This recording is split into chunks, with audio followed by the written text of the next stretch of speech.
Montana lawmakers will also hear arguments on a bill that could change the way Montana breweries conduct business. Our Montana McLaughlin's been researching the bill and its effects all day. She's live in front of DraftWorks with what this means for business. Montana.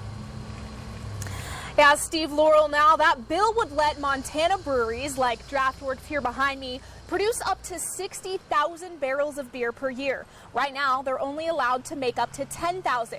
It would also let them sell beer at their tap rooms. Now, it's a small fix, but it would mean a big change for the Montana beer industry.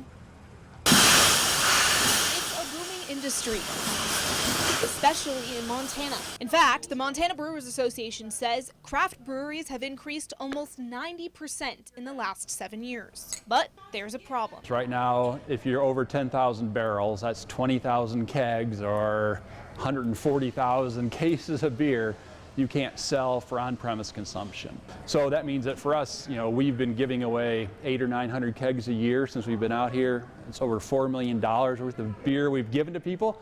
And now state legislators are trying to update the rules to reflect the times.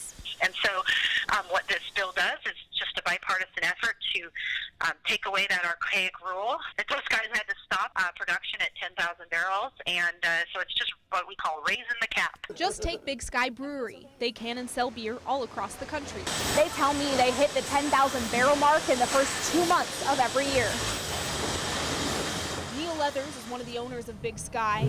He says the bill would be a huge boost to business. It's something to think about, that if that limit wasn't there or was higher, you could grow your business the way you want to, instead of having the government telling you, up until here you're okay, but now you have to make a decision that's not very good for your business. But some see it differently. Legislator Dennis Lenz voted no. Ultimately, I always find that alcohol grows without my help. Lenz says legislator Wendy McCammey's message about alcoholism spoke to him. We reached out to her but didn't hear back. But in Leathers' eyes, the bill would help bump up the local economy. All the beer we're giving away, we'd be selling, so you'd be paying taxes on that beer. We're hiring more people, so that's more jobs. And now the fate of businesses like Big Sky all come down to one legislative decision. Now, the bill passed its first two House readings, It passed its first two House readings, and the bill's author tells me he's presenting it to the Senate Business and Labor Committee tomorrow morning. He hopes the Senate will vote on it by sometime next week. We'll let you know what happens. Live in Missoula, Montana McLaughlin, NBC Montana.